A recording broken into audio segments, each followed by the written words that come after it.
So what you're about to see is how we replaced the pillar here and added fascia stone and grouted it, and then also did that to the other parts of the front of the house, as you can see here and over here. Because what you'll see is that I realized this year that this pillar that was holding up this corner of the deck and essentially the house was basically crumbling away.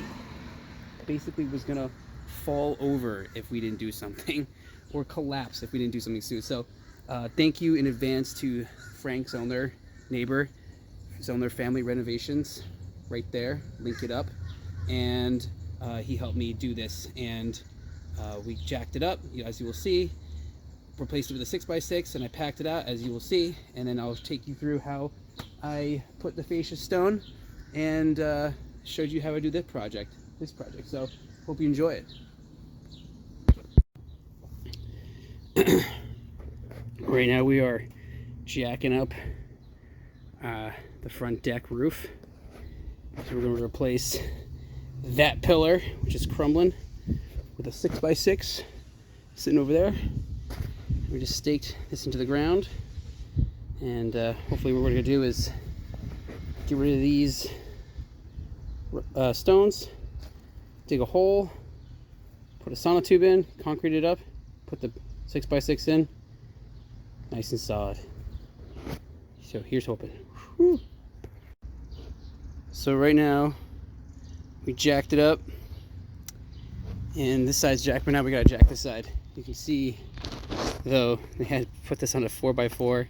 So once we get this up, well, this will be free, but there was like a mouse house in here, and I'm gonna have to replace this. It's got some carpenter ants on there, so that's fun. And yeah, get this jacked up, and we'll start digging the hole, get rid of these and dig the hole. So that is what was holding up the deck and the house. Oh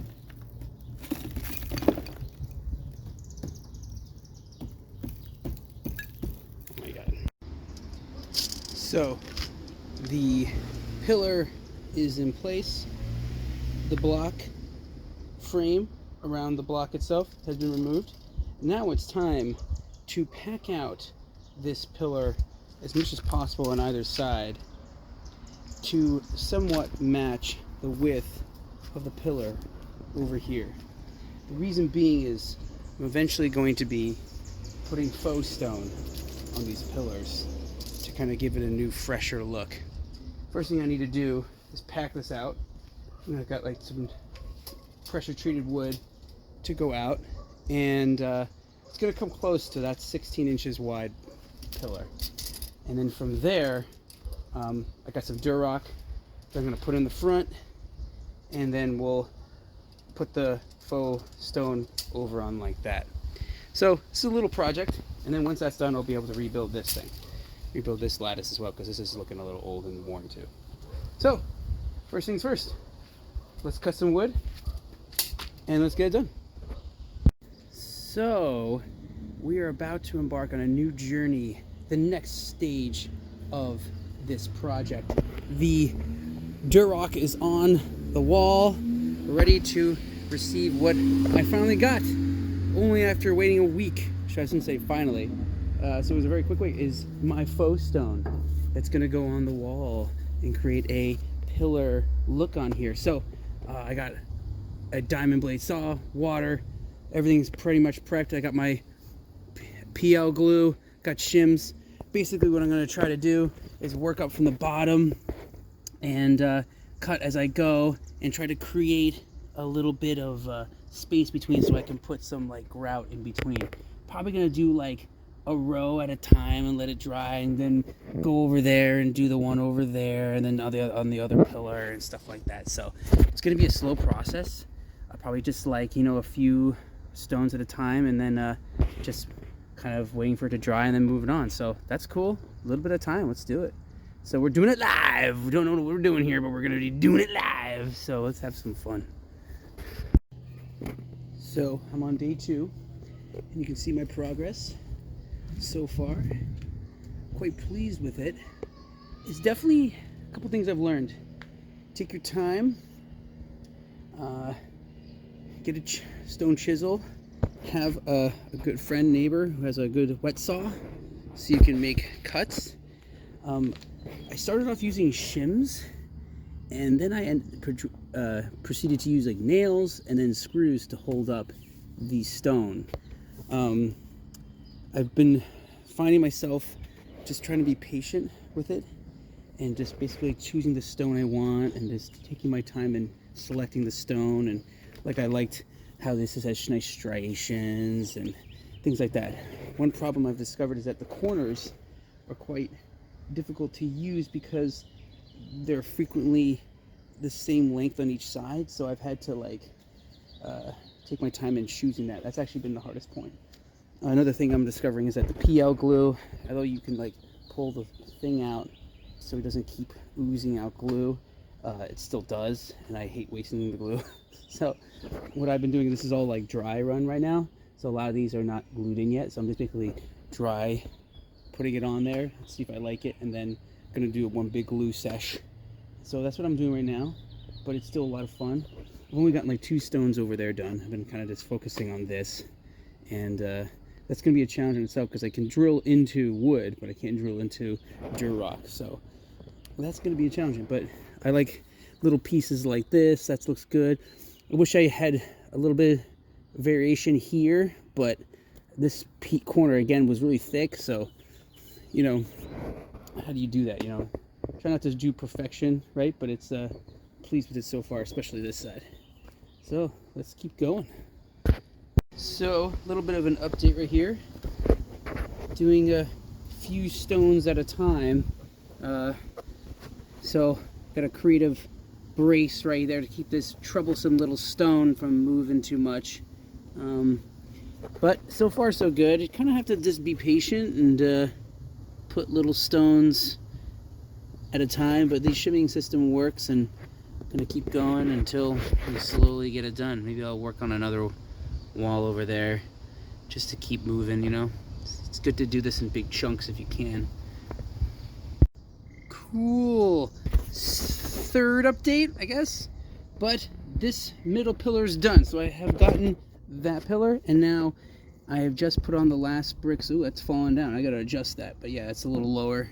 I'm gonna fix that and raise this one up a little bit. But yeah, this pillar is pretty much done other than that little adjustment. And now I've gotten a few done on this one. So we're gonna work on that one next, and then we'll work on the one over there. So chugging along. Really quick thing I want to show, sometimes I think I've had to do, you see this stick right here. Sometimes it's hard for these things to stay up, so I use like a stick and prop it against something like this, in this case the rail post here, and it allows it to make sure it doesn't fall off and stays there for at least overnight or for a few hours. And it's quite funny, but it works, and I got a bunch of sticks like that. So far this method of doing a few at a time and using sticks to prop them up has worked quite well, so I think we'll keep doing that. And just like that, these last pieces on top were the ones I did yesterday. You can see the crazy setup of shims to get the stones to stay up, but like that, just like that, all of the stone work is done. I had to redo this one, it fell down, and there it is, and there it is. So now comes the grouting part. I'm gonna take these screws out, and then I'm going to teach myself how to grout, and I think that'll be another fun thing. But time to clean up. All right, so I did the initial grouting. About a half a bag did this pillar, and a good chunk of this pillar. I got some on this side, and I got pretty far down here. So I think I got 2 bags, so that's definitely gonna, I'm definitely gonna need 2 bags, like a bag and then 3/4 or a bag and a half. But I'm letting this kind of solidify a little bit for a few more minutes. Then I got some tools, and I'm gonna try to make it look a little prettier and smooth it out. But that was a lot of fun. Obviously, it's very difficult to film this and grout at the same time to see how I kind of did it. Maybe I'll set up a camera the next time I do it, now that I have a little more confidence that, like, I think I can do this. So, all right, let's see what we got after this dries. So Sarah brought something interesting to my attention, which I didn't really think about, is that the idea that you want these stones to pop out more. So I smoothed everything over, and I was kind of like, hey, this looks pretty good, right? And she's like, no, it has to pop out. So I'm like, oh, okay. So now that I got everything smoothed over, it's still kind of a little wet, as you can see, like right here. So I'm gonna wait a little longer, and then I'm gonna make these stones pop out and see how it looks. So, whoa. So basically what I'm doing right now is kind of just scraping out the excess, and I'm trying to create some indentations between the stones here, and you will use a brush to kind of clean off this specks of dirt I'm creating. So just kind of, yeah, just kind of making sure it's not like they're not like smooth and level with each other, and just trying to create this, you know, nice indentation, like it's a kind of like brick. So let's do it.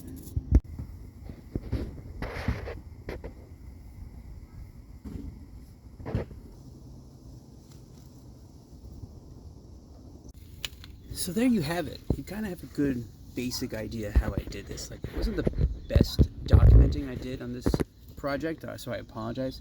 But I can show you now that it's been done, kind of like what I did. You know, you put the stone up, and I grouted in here, and you can see I used like a little wood dowel tools that I made to kind of create the kind of indentations in the sense of like brick and stuff like here. But yeah, really pleased with how this came out. It's definitely doable. I used construction adhesive to glue this on, and the next step is to basically replace this fascia board, and then that's the next step I'm going to do with here. And then of course project coming up right there, the steps, that's the next one. But thank you for watching. I hope this was inspirational and helpful. I'll be a better documentarian and diary filmer in the next ones. Peace.